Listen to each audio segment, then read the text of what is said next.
Hadith of the Day, a program from the Call of Islam.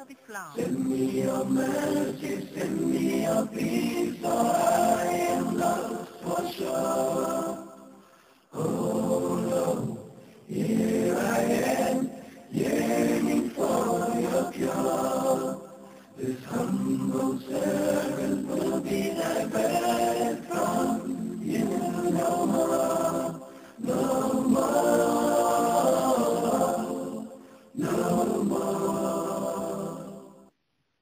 Assalamu alaikum wa rahmatullah. Welcome to our program, which is called Hadith of the Day, and it's coming to you from COI Radio. Our hadith today is again about dua. We are continuing our discussion on the Hadith Qudsi, which is from Allah subhanahu wa ta'ala to our Prophet Isa, ala nabiyyina wa alihi wa alayhi salam. In this hadith, Allah speaks to Hazrat Isa and he says, Ya Isa, O Isa, ud'uni dua al-hazin al-gharib. Call to me with the prayer of the person who is hazin and gharib. Alladhi laysa lahu mughith.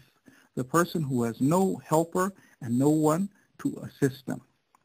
We were talking about the adab of dua and the things that we have been instructed to do when we're making dua. There's one that's very, very important to keep in mind, because remember, dua has been described to us as the weapon of the believer. Dua is very powerful, and Allah likes those who make more dua and rely on Him more and never consider themselves free of need of Allah. This is what the hadith says, Ad-du'a silahul mu'min. Dua is the weapon of the believer.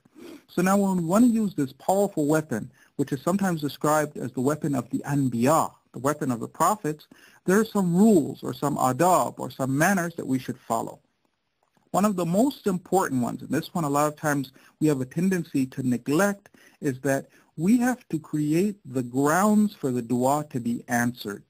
There's sometimes when we would like to be lazy, we want to not do what's our responsibility and sit back and pray and tell ourselves that if I pray and I make dua, then I'm acting in accordance with those hadith of the Ahlul Bayt, and now I just expect that Allah will open doors for me miraculously, which is not the correct perspective. What we want to say is that you and I, we have the responsibility for creating the grounds for the dua to be answered. We have to do everything that's in our ability to create the grounds for the dua to be answered. And then, yes, we do expect miraculous help from God. We expect Allah to open doors which no man can close. But it's not that we sit back and we don't make any effort and we just expect Allah to, make miracles happen for us. We try everything, and then after that, then we sit back and we say, oh Allah, please, you make it happen for me. So when we've done that, which is a very important part, setting the grounds in motion, at this stage we want to trust in Allah's timing. This one's sometimes difficult for us. Sometimes we think that because I made dua, I expect it to happen immediately. And otherwise, I lose hope in Allah subhanahu wa ta'ala. Sometimes I get angry with Allah subhanahu wa ta'ala because in my own short-sightedness, I think that Allah should have responded immediately. We want to trust in Allah's timing. Sometimes when Hazrat Musa made dua against Fir'aun, it's mentioned, they said that it took 40 years for the dua to be answered. 40 years for the dua to be answered. So we want to trust in Allah's timing.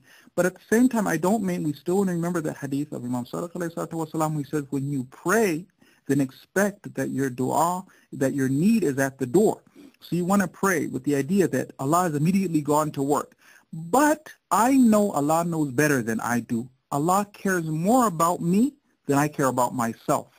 More about me than I care about myself. So I trust His timing. Sometimes we're kind of strangers when it comes to God. We don't think about God or know God the way we should. Let me give you a little story about strangers. They say that there was a woman who was waiting to get on an airplane. And when she was waiting to get on the airplane, she went and she bought herself some cookies, and she got out a novel, and she started to read that novel and eat her cookies. And there was a stranger sitting right next door. So To her surprise, she noticed as she's reading the book, the stranger reached into her packet of cookies and took a cookie. She was shocked. She looked over at that stranger. How can you be taking cookies? She got a cookie. The stranger got another cookie. Now she was really infuriated. She got her last cookie. Then she noticed that the stranger offered her the last cookie afterwards. She was so upset. She rushed into the airplane. Couldn't believe how terrible this person was. Then she opened up her purse and she saw there was an unopened bag of cookies. She was eating somebody else's cookies. Sometimes when it comes to Allah subhanahu wa ta'ala, we deal with Allah like He's a stranger. We don't know His intentions. We don't think that Allah is on our side. That's why we can sometimes get angry at Allah subhanahu wa ta'ala. We have in Hadith, this is from Imam Qadam alayhi salatu wasalam, he says that trusting in Allah has levels, darajat, levels. And he says one of those levels is that you trust that Allah will never hold back something that's good for you. It will never be the case that you've done everything that you should have. It would be right for Allah to give this to you, and just out of Allah's own stinginess, Allah just says, let this servant suffer. That's not the case. We serve a very kind and loving God. So we want to trust His timing and believe that actually if I do my part, then Allah is definitely going to do His part. So we want to work on creating those, on creating that kind of a relationship with Allah and working towards Allah in that way, believing that Allah is going to help us and that Allah is going to assist us. The other thing that we want to believe is that Allah doesn't put a burden on us that's greater than we can bear. Sometimes the reason that Allah is not answering the dua for you yet is that Allah has to train you or teach you something. But at that time, while this training and teaching is happening for us, apparently we're going through difficulty. Allah has made us go through difficulty. But Allah doesn't put any burden on us that's greater than we can bear. If we know that, then we can look up and look at Allah and we say, okay, well, Allah, I know you've heard my dua. I know that you've known if there's anything else that I should be doing that I haven't done, I hope that you guide me to that. At the same time, I trust in your timing, and I know that this situation which I'm in, which is very difficult, is not something which is beyond what I can bear. I don't have to lose hope. And we have mentioned that when difficulty reaches its climax, that's when the help and assistance of Allah comes. So we don't want to lose hope. We want to pray expecting that. We want to know that while we're going through the difficulty, it's not too much for us. Allah's on our side. Allah's going to defend us. Allah's going to help us. And with that, we expect that Allah will answer our prayers. Wassalamu alaikum wa rahmatullah. Oh, here I am, pleading at your door.